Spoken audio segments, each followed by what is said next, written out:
Embarque agora em uma viagem mental com Krishnamurti. Esta palestra oferece um mergulho profundo na mente humana e suas complexidades. Inscreva-se no canal para começar esta jornada de autodescoberta.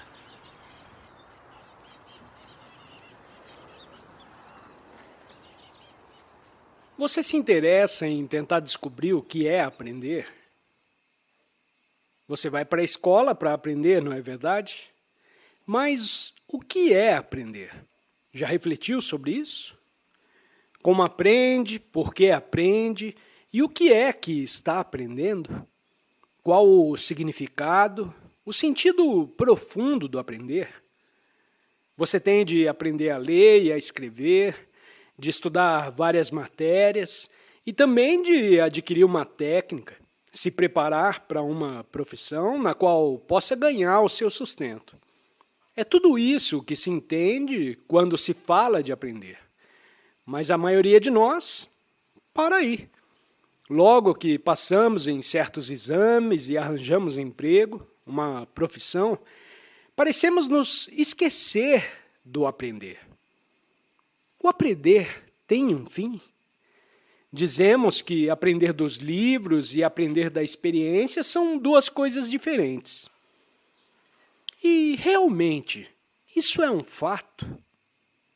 Dos livros aprendemos o que outras pessoas escreveram sobre ciências, por exemplo. Em seguida, fazemos nossos próprios experimentos e continuamos a aprender por meio desses experimentos. E aprendemos também pela experiência, pelo menos é o que dizemos. Mas afinal de contas, para se poder sondar as extraordinárias profundezas da vida, descobrir o que é Deus ou a verdade, necessita-se de liberdade. E pela experiência, encontra-se liberdade para descobrir e para aprender? Já refletiu sobre o que é experiência? É o sentimento que acompanha a resposta a um desafio, não acha? Responder a um desafio é a experiência. E aprende-se pela experiência? Quando responde a um desafio, a um estímulo, sua resposta se baseia em seu condicionamento, na educação que recebeu, em seu fundo cultural, religioso, social e econômico. Responde a um desafio condicionado por seu fundo hinduísta, cristão, comunista ou o que quer que seja. Se não se libertar do seu fundo, sua resposta a todo desafio fortalecerá ou modificará esse fundo. Portanto, nunca entrará verdadeiramente e nem estará livre para explorar, descobrir e compreender o que é a verdade ou o que é Deus. A experiência, pois, não liberta a mente e o aprender pela experiência é apenas um processo de formação de novos padrões, baseados no antigo conhecimento da pessoa. Considero muito importante compreender isso. Porque à medida que nos tornamos mais velhos, nos entrincheiramos cada vez mais em nossa experiência, esperando que assim aprenderemos. Mas o que aprendemos é ditado por nosso fundo. E isso significa que, com a experiência pela qual aprendemos, nunca há liberdade, porém apenas modificação do condicionamento. Pois bem, o que é aprender? Começa aprendendo a ler e a escrever, a obedecer ou a não obedecer. Aprende a história desse ou daquele país, aprende línguas que são necessárias para as comunicações. Aprende a ganhar o seu sustento, a tornar os campos mais férteis, etc. e etc. Mas existe um estado de aprender em que a mente esteja livre do fundo, um estado sem busca nenhuma? Você compreende essa pergunta? O que chamamos aprender é um contínuo processo de ajustamento, de resistência, de subjugação. Aprendemos ou a evitar ou a ganhar alguma coisa. Existe algum estado em que a mente não seja um instrumento de aprender, porém de ser? Você percebe essa diferença? Enquanto estamos adquirindo, obtendo, evitando, a mente deve aprender. E nesse aprender há sempre uma grande soma de tensão e de resistência.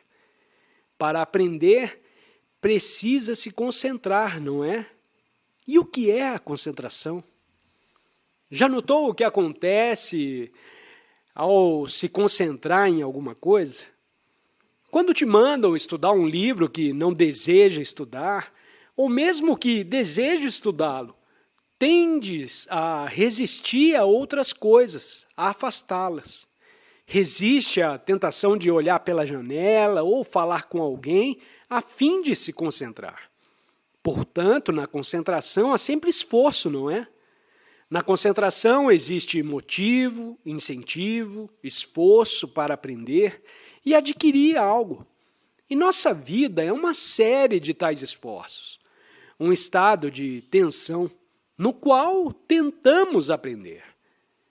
Mas se não há tensão alguma, se não há aquisição, acumular de conhecimentos, não é a mente, então, capaz de aprender muito mais profunda e rapidamente? Ela se torna, então, um instrumento de investigação da verdade, da beleza e de Deus. Isso significa, com efeito, que ela não se submete a autoridade alguma, seja a autoridade do conhecimento, seja da sociedade, da religião, da cultura ou do condicionamento. Só quando a mente está livre da carga do conhecimento, pode descobrir o que é verdadeiro. E no processo de descobrimento, não há acumulação, não é? No momento em que começa a acumular o que experimenta ou o que aprende, essa acumulação se torna a ancoragem que prende a sua mente, impedindo-a de ir mais longe. No processo de investigação, a mente larga de dia para dia tudo o que aprendeu, de modo que se conserva sempre nova, não contaminada pela experiência de ontem. A verdade é viva e não é estática. E a mente que desejar descobrir a verdade deve ser viva também, livre da carga do conhecimento ou experiência. E só então existe um estado em que a verdade pode se tornar existente. Tudo isso poderá ser difícil no sentido verbal, mas seu significado não é difícil. Se aplicar sua mente a compreendê-lo, para investigar as coisas mais profundas da vida, a mente deve ser livre. Mas se aprende e faz aquilo que aprendeu, a base para a ulterior investigação, sua mente não é livre e já não está mais investigando. Pergunta: por que esquecemos tão facilmente o que achamos difícil de aprender? Resposta: está aprendendo unicamente porque a circunstância te força a aprender? Afinal de contas, se está estudando física e matemática, mas deseja ser advogado, depressa você irá esquecer a física e a matemática. Aprende realmente se tem algum incentivo a aprender? Se deseja passar em certos exames unicamente com o fim de obter um emprego e casar, você faz esforço para se concentrar e aprender. Mas depois de passar nos exames, depressamente você esquece tudo o que aprendeu, não é? Quando aprender é apenas um meio de chegar a algum lugar, no momento em que chega onde deseja chegar, esquece o meio. E isso, certamente, de modo nenhum é aprender. Assim, só pode haver o estado de aprender quando não há motivo, incentivo, quando faz uma coisa por amor a ela própria. Pergunta: Qual o significado da palavra progresso? Como a maioria das pessoas, vocês têm ideais, não? E o ideal não é realidade ou um fato. O ideal é o que deveria ser, algo para o futuro. O que eu digo é o seguinte: esqueça o ideal e se torne cônscio de quem você é. Não busque o que deveria ser, mas compreenda o que é. A compreensão do que realmente é muito mais importante do que a busca do que deveria ser. Mas por quê? Porque na compreensão do que começa um espontâneo processo de transformação, ao passo que no vir a ser, o que pensa que deveria ser, não há nenhuma transformação, porém tão só a continuação da mesma coisa velha, em forma diferente. Se a mente, percebendo que é estúpida, procura mudar sua estupidez em inteligência, isso é, no que deveria ser, tal ação é estúpida, sem significação e sem realidade. É unicamente a perseguição de uma autoprojeção, um adiantamento da compreensão do que é. Enquanto a mente estiver tentando mudar sua estupidez numa outra coisa, ela permanecerá estúpida. Mas se a mente disser: reconheço que sou estúpida e desejo compreender o que é estupidez. Portanto, eu vou examiná-la, observar como ela se origina.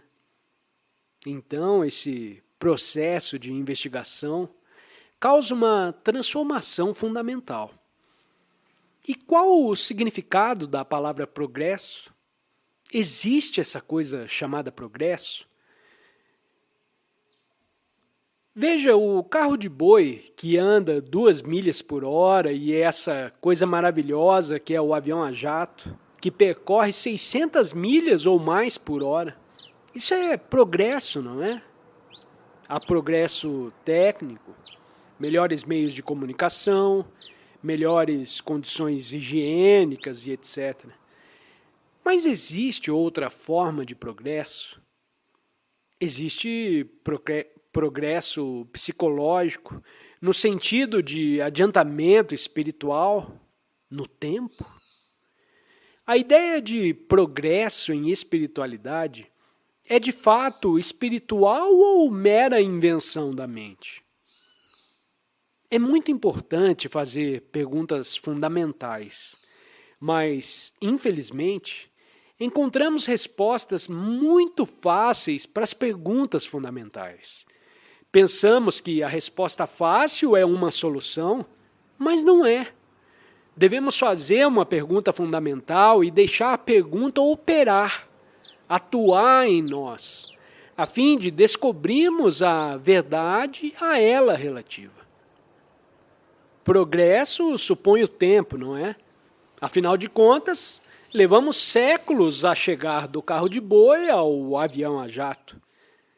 Supomos que se pode encontrar a realidade ou Deus pela mesma maneira, através do tempo. Estamos aqui e pensamos que Deus se acha lá ou em algum lugar muito distante. E dizemos que para se transpor essa distância, esse espaço intermediário, precisamos de tempo. Mas Deus ou a realidade não é uma coisa fixa. E nós também não somos fixos. Não há ponto de partida fixo, nem ponto de chegada fixo. Por razões de segurança psicológica, nos apegamos à ideia de que há em cada um de nós um ponto fixo e que a realidade também é fixa. Mas isso é uma ilusão, não é verdadeiro. Se necessitamos do tempo para nos desenvolver ou progredir interiormente, espiritualmente, o que estamos fazendo já não é espiritual, porque a verdade não é do tempo. A mente enredada no tempo pede tempo para achar a realidade. Mas a realidade está além do tempo e não tem ponto fixo. A mente deve estar livre de todas as suas acumulações, tanto conscientes como inconscientes, porque só então é capaz de descobrir o que é a verdade e o que é Deus. Pergunta: por que os pássaros fogem à nossa aproximação? Resposta: como seria bom se os pássaros não fugissem ao nos aproximarmos deles? Se pudéssemos tocá-los, fazer amizade com eles. Mas nós, entes humanos, somos muito cruéis. Matamos as aves, as torturamos, as apanhamos em redes e as prendemos em gaiolas. Considere um formoso papagaio aprisionado numa gaiola. Todas as tardes ele chama por sua companheira e vê os outros pássaros a cruzar o espaço livre. Fazendo tais coisas, os pássaros, acha que eles não deveriam se assustar quando nos aproximamos? Mas se ficar sentado num local isolado, perfeitamente quieto, plácido, verá como dentro de poucos minutos os pássaros chegam a você. Você os vê à sua volta, muito perto de você. E pode lhes observar os momentos vivos, os pés delicados, a extraordinária robustez e beleza de suas penas. Mas isso requer infinita paciência. Isso é muito amor e também não deve haver o medo. Os animais parecem perceber o medo em nós e, por sua vez, se amedrontam e fogem. Por isso é tão importante a compreensão de si mesmo. Experimente ficar sentado, muito quieto, debaixo de uma árvore, mas não apenas por 2 ou 3 minutos, porque os pássaros não se acostumam tão depressa com a sua presença. Vá, todos os dias, ficar tranquilamente sentado debaixo da mesma árvore e logo irá começar a notar que tudo o que te cerca tem vida. Verá as folhas de capim faiscando ao sol, a incessante atividade dos passarinhos, o lustre peculiar de uma serpente, ou um milhafre a pairar muito alto no céu, saboreando a brisa sem um movimento de asas. Mas para ver tudo isso e experimentar o deleite que proporciona, você deve ter realmente uma verdadeira serenidade interior. Pergunta: qual a diferença entre você e mim? Resposta: existe alguma diferença fundamental entre nós? Você pode ter a pele clara e eu ser muito escuro. Você pode ser muito talentoso e saber mais do que eu. Ou posso viver numa aldeia enquanto você percorre o mundo e etc. Há óbvias diferenças na forma, no falar, no conhecimento, nas maneiras, na tradição, na cultura.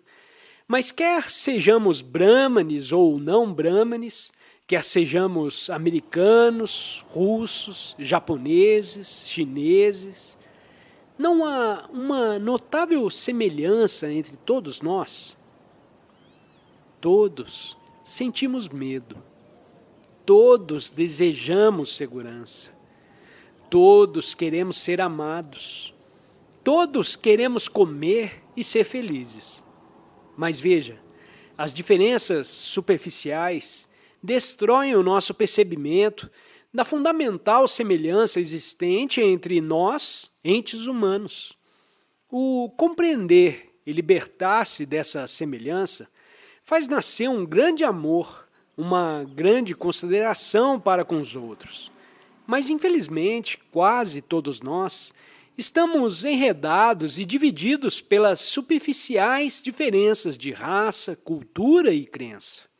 As crenças são uma verdadeira desgraça, porquanto dividem os homens e geram antagonismo. Só depois de transcender todas as crenças, todas as diferenças e semelhanças, pode a mente ser livre e capaz de descobrir o verdadeiro.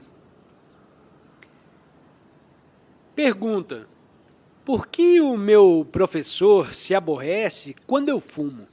Resposta: provavelmente ele te disse muitas vezes que não deve fumar, porque isso não faz bem aos meninos. Mas continua a fumar, porque você tem gosto por isso. E ele absorve em você. Pois bem, o que pensa você sobre isso? Acha que uma pessoa deve habituar-se a fumar ou adquirir outro hábito qualquer enquanto está tão jovem como você? Se em sua idade seu corpo se acostuma com o uso do fumo, isso significa que já está escravizado por alguma coisa. Isso não é terrível? Para as pessoas de mais idade, o fumar poderá ser correto, embora isso seja muitíssimo duvidoso. Infelizmente, eles têm sempre desculpas para serem escravos de vários hábitos.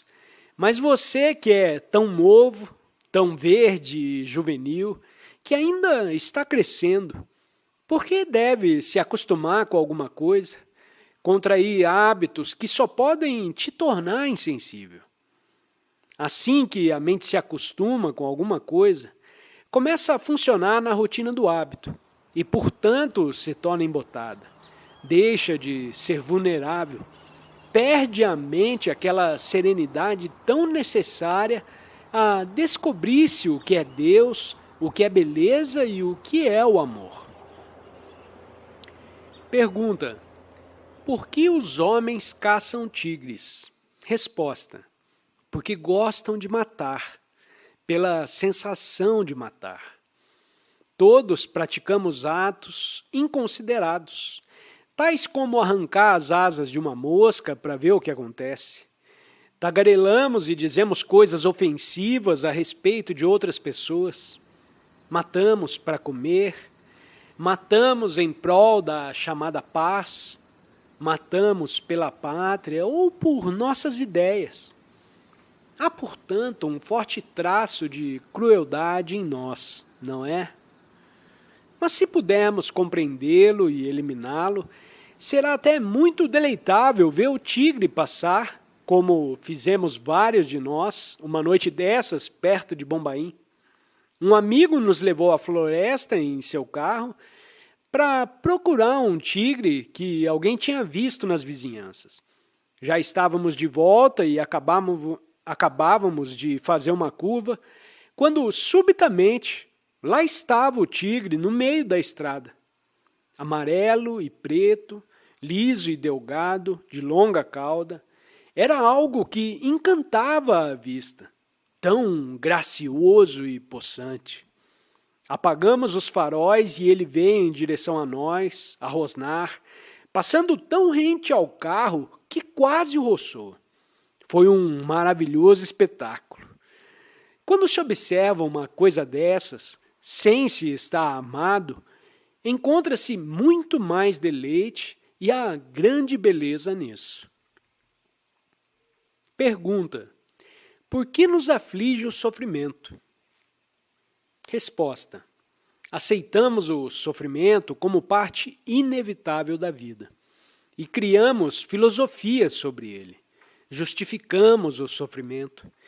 Dizemos que é necessário para se encontrar Deus, mas eu digo que há sofrimento porque o homem é cruel para com o homem. Também há na vida muitas coisas que não compreendemos e que, portanto, causam sofrimento. Coisas tais como a morte, o desemprego, o ver os pobres e sua desdita. Nada disso compreendemos e por isso nos torturamos. E quanto mais sensível a pessoa, tanto mais sofre. Em vez de procurarmos compreender essas coisas, justificamos o sofrimento. Em vez de nos revoltarmos contra todo esse sistema corrupto e dele nos libertarmos, tratamos de nos ajustar a ele. Para ficar livre do sofrimento, deve a pessoa estar livre do desejo de fazer mal e também de fazer bem. Esse bem que é também resultado de nosso condicionamento. Apreciamos sua presença nessa viagem de entendimento com Krishnamurti. Se você está faminto por mais conhecimento, confira os 2 vídeos que estão destacados na sua tela.